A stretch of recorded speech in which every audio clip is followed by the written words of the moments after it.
to VPR Radio, hosted by Kiana the Goddess and introducing DJ FM. What's shaking, everybody? You locked in to VPR Radio. And no, it's not Thursday. This is a live interview on a Saturday. Shout out to Kiana the Goddess. She couldn't make it, but we are here with the one, the only Showcase Papi. My brother, how you feeling today? I'm good, man. I'm chilling. Weather sucks, but we here. Man, New York is raining right now. The traffic is crazy. We in Brooklyn. We at the Platform Studio. It would be wrong if me, DJ FMI, the host of VPR Radio, didn't tell you where we at. Right now, you see me looking up in the camera. It's because I'm pointing to the sign. We're going to edit that in. We at the Platform Studio here, shooting the interview live. And if you're not tapped in and here, what the fuck is you doing? So, y'all heard me first. So, with that being said, let's get back to Showcase. What up, though? Now, I know that I'm well-versed in everything that you do within this industry, but I want to make it fair for our viewers here, for the first-time watchers and listeners. Can you just give a background into your beginning in hip-hop and how you've gotten to this point so far? Well, I started out rapping at first. Okay. Made a lot of relationships doing that, going to other, platforms to rap and do this whole showcase What year was thing. you rapping? I started out, honestly, like MySpace days. See, you see, I can't put time on MySpace days. I bet now. If you started was out- around, you was around. Yeah, I started out MySpace days. I really didn't know what I was doing. I bought like a Radio Shack performance mic. Little M-Box. You know I what I'm had saying? Audacity, which was like a free program. Yeah. And I used to just mess with that in the crib and put records out. And then, I was probably like 11, 10 at that time. Okay. And then I started getting into the whole performance at showcase things like around high school, college, whatever. What was the performance like back then? Like when you went to a showcase back then, what was it like? Is it different from now, like in 2026, as far as, how the industry's moving, or is it the same experience? I felt like it was the same thing. I just eventually got over it because I was like, I want to do my own platform. I could run it myself. Some people unorganized. You go, there's like 80 artists on the bill. And I'm just Yo, I have been and I've DJ'd some showcases where I've actually put on 80 artists in Coney Island. So I understand at the art world, but Yeah, so I've so had it'd days be- like that. So I get it. it'd be crazy. So I limited to 30 artists, which is more than enough. So for example, the Day Summit that just passed by, I know they do them type of events, like 80 artists, 90 artists, 100 artists. When they hit me up to collab, I was like, yo, we maxed it at 30 because we got 4 hours. I'm not probably going to put 100 artists on Yo, in 4 hours. That's ridiculous. So and I kept it at 30. I feel like we do see a lot of artists fall out of love with performing and just the industry, just in the aspects of showcases.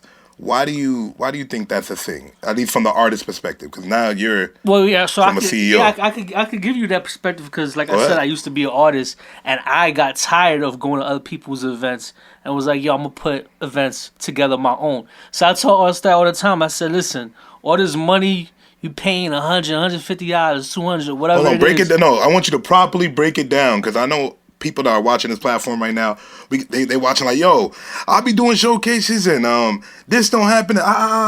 Break down the cost of what it is to put together these events that you do. You got the venue. Depending on the capacity, you could spend anywhere from $500 to $1,000 for just the venue alone. You know what I'm saying? Unless you work out I'm grateful where I'm in a position now. I could get a venue for free, and I just work out a bar deal where I keep the door and they just keep the money from the bar, so I don't got to worry about that. And which is good because I can use that expense to book a headliner. You know what I'm saying? Then I had Scarlett, Dice Peso. We got Mingling coming up, Corey Guns. So I just utilized that money that would have went towards a venue for a headliner on top of the the Power 105. High 97 DJs and all that stuff too, because it's cool. Okay, you're gonna go, you open up for a celebrity or whatever the case is, and that's an opportunity itself. But I also like to give artists the opportunity to get on the radio, invite people like you who's giving out beats and radio interviews. Stony, who's on my live right now behind the scenes, he's giving out beats. So the reason why I feel like a lot of artists fall out of love with these other showcases because you just go perform, that's it. You might leave with a couple of new followers or whatever, but majority of them followers ain't gonna really be listening to your music because it's just other artists. That's another thing. A lot of these showcases is artists performing for artists. So it really don't go nowhere. So that's why I bring out the DJs, the creative directors, the podcast, the media. So even if, let's say, necessarily you're an artist that doesn't win a prize for whatever reason, the judges don't pick you, you still leaving out there with media, interviews, content. We done had backseat freestyles come, so people was doing freestyle videos in the back of the car. We had Finesse the Block outside doing mic drop videos. So it's more than just you coming and performing for just other artists. I'm giving you a real opportunity to, network with the industry. On top of that, I give artists a percentage of their advanced ticket sales. And I just want y'all to know VPR, he's dropping jewels right now. So when y'all in the Instagram comments and when we cut this up for the clips, you're getting the exact answer of why certain fees and why the door is certain things just for these events to happen. So continue. Yeah, so now I'm giving artists the opportunity to make some of their bread back. So let's say I'm charging $200 to perform and tickets is, let's say, $20, $30. Once they pay that fee, I'm giving them their own custom ticket link. So now if they draw out a crowd of people that's buying tickets, they get some money too. So it's an opportunity to make some of their bread back, even profit. Like, for example, the artist that you picked from the other night, Sam from the party. Yo, he went crazy. He sold like, check out the footage. Though. He sold like 20 plus tickets. And he made his bread. That made sense. You know what I mean? The crowd went crazy, which in the record was fire. When y'all see it, but go ahead. Yeah, so he sold 20 plus tickets, so he got his bread. He made some of his bread back, profit, whatever the case is. So, I give artists the opportunity to make some bread, network with people like you and other people in the industry, so they're not just feeling like, okay, this is like any other showcase where I'm just performing for other artists. And then on top of that, since we giving out prizes, I tell the artists in their crowd, they have to leave. Because you go to a lot of venues, a lot of showcases, that be just artists performing for artists. They're not giving away anything. So as soon as the artist performs, they out. So not like somebody like Sam who came with 20 people. Imagine if I didn't have that rule and he would have just left with his 20 people. Majority of we had probably like 60 people probably there that night. So that you saying like a third of the crowd already left. Yeah. So now the artists that showed up with nobody is like they're performing for nobody at that point. So now it's like you gotta stay. Certain artists have a problem with that. They be like, "You're holding me hostage." But hey, if you trying to win whatever, you gotta stay to hear the announcement at the end of the night. I feel like that's fair. When you put it like that, not a lot of artists maybe view it in that aspect. When they're coming to the shows, they're looking at, well, I paid the door, well, I did this, well, I did that. Well, at least embrace the opportunities by staying till the end of the show and receiving some of that. So that's very fair. And then sometimes you never know. You might want to collab with another artist that's there after you heard their music. So sometimes artists do that too. They collab, they put out records together and stuff like that. So it's cool to just stay. Even when I go to other events, like I was just in Philly like a couple of weeks ago. I call him the Fresh Prince of Bel-Air. He been running around amok. My son, I be outside and I be doing my rounds, but he be doing his rounds too. And he been venturing in Philly like he lived there. Well, yeah, I went over there and I stood the whole entire event, and the promoter was like, "Yo, you didn't have to stay here the whole event."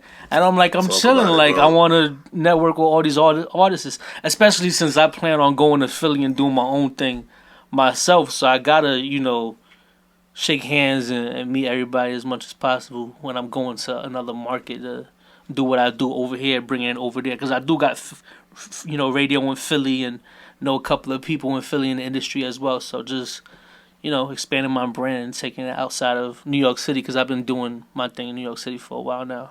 Now, we covered the business aspect, but I feel like we glanced over your artistry point. When you hit that aspect of when you wanted to transition over to like CEO status, right? Right.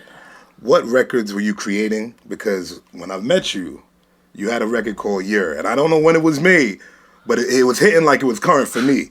So talk to me about that transition process. I think that song is like 5-6 years old now. Okay. But I think it's new because it's with the times. Everybody still says "you're." It's not like an outdated term, so I think that's why people are still doing like, it's a drill record, but it's a fun drill record. So as much as kind of drill died down a little bit. Yeah, I was gonna say, this. We've been doing a lot of concerts and festivals lately. You notice the drill sound kind of took a backseat. Yeah, because unfortunately everybody got ops and they shooting and killing or going to jail. So I took the approach of making it a fun record. I'm not talking about shooting nobody or killing nobody. It's just a chant that New York people say. And I'm talking about my life, traveling, getting money, going overseas. What it should be. And stuff like that. So it's catered to me and people that don't live the gangster life. They could, relate to it. Because how many times you want to hear shoot 'em up, bang, bang, every record is just like, we had a strong 4 to 5 years of straight drill music. And like all the rappers from the last 6 years got clapped up in indictments or are locked up right now, and it sucks that they can't even see the fruits of their labor when it came to the music side of it. Yeah. So for y'all watching, just, and it's the label's fault too. Behind the scenes, it's the label's fault too because they push that agenda. For those who don't know, there's labels out here putting life insurance on these artists. So when they die or get killed, unfortunately, the labels eating off of that as well. So they're like, yeah, push this agenda because when shit goes left, we're gonna still make money off of you. So. Hey, I just be looking at certain aspects where they could push certain music on the radio where you could say derogatory terms, and then certain other records can't be played in certain clubs and this, that, and the third. I be seeing a divide in that nowadays with how people pick their music. But my next question is: now that you're a CEO, you have XXIV Records. Right. Now, tell me who's the first artist signed to XXIV Records. Signed? Yeah. Or who you're working with under XXIV. Well, we got my little brother, but he's like he's more than just like my artist. We got like a whole partnership, so that's a whole 50-50 split because that was actually something that he came up with first. So when I was doing my music thing, I wasn't even managing him at the time. I was doing my music thing and I was managing a whole different artist. And then that company, I'm not even gonna talk about that. It went to shambles or whatever the case is. So then I hit my brother up and I'm like, yo, tell me about this whole XXIV Records thing because he was already releasing records with the name and everything like that. His birthday is the 24th of, I want to say January. So he was like, I just took the 24 and made it XXIV. And I was like, okay. So then I just started doing more research on like the numerology of 24. And it represents like family, dedication, hard work, consistency. So I was like, all right, cool. This is a perfect name. So I was like, did you go about it the way as far as like making it legit? And he was like, what do you mean? And I was like, the whole trademark, copyright, the website and all that stuff. He was like, no. So I was like, I bet. So I got all that done. So the paperwork is right. So we got the domains, the trademarks, got the logo. And yeah, we just pushed, we got him. I got my guy LPK Titan under XXIV Records. Okay. He's in here in Brooklyn. We got an artist by the name of Legacy 508. He's from Boston. He got like a whole different sound. He got like the mosh pit, rock, grunge kind of hip hop type of sound. He's doing his thing over there. I got a couple of A&Rs. Shout out to Star Toki. He's an engineer, producer, so he be putting me onto artists and even people in the industry. Like, as a matter of fact, he put me onto Gabe P from On the Radar. So I didn't know about that platform, and then he was like, yo, you gotta check out this platform. You gotta, book this guy Gabe P from On the Radar. So I was like, all right, cool. So I went like a whole year of booking Gabe P for my showcases for On the Radar and all that stuff like that. So shout out to Star for putting me onto that. But yeah, so yeah, that's pretty much as far as the artist-wise that we got with XXIV Records right now. Okay. Welcome to VPR Radio, hosted by Kiana the Goddess and introducing DJ FMI.